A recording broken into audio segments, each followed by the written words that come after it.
Welcome to Cookie's Maths and Science Hub. Today we're exploring the concept of fission and fusion nuclear reactions.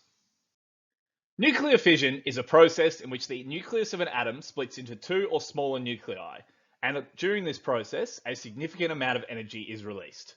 This process is commonly initiated by bombarding a heavy nucleus, such as uranium-235 or plutonium-239, with a neutron. Remember, by bombarding such a nucleus, we can often make it unstable, which then leads to it breaking down. Nuclear fission is the underlying principle behind nuclear power plants across the world and also how we developed nuclear weapons through a process called chain reactions, but we'll talk about that shortly. Nuclear fusion, on the other hand, isn't the breaking down of nuclei, but actually the combination of them. And we usually take two light atomic nuclei and combine them to form a heavier nucleus. Again, this releases a huge amount of energy, even more energy than a fission reaction. This process is the fundamental mechanism powering stars, including our sun, and it's the only place we can see it occurring naturally.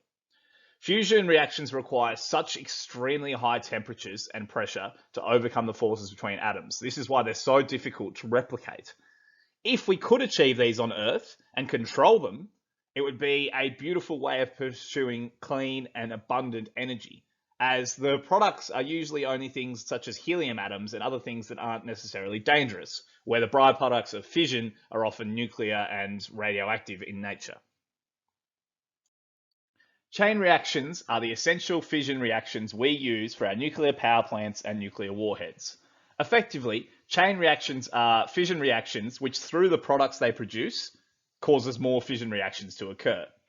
What this means in principle and in process is that we bombard a heavy atom with a neutron, which causes it to break down, and during that breakdown it actually produces more neutrons, which then go on to bombard other nucleus and other heavy atoms, and continues that process.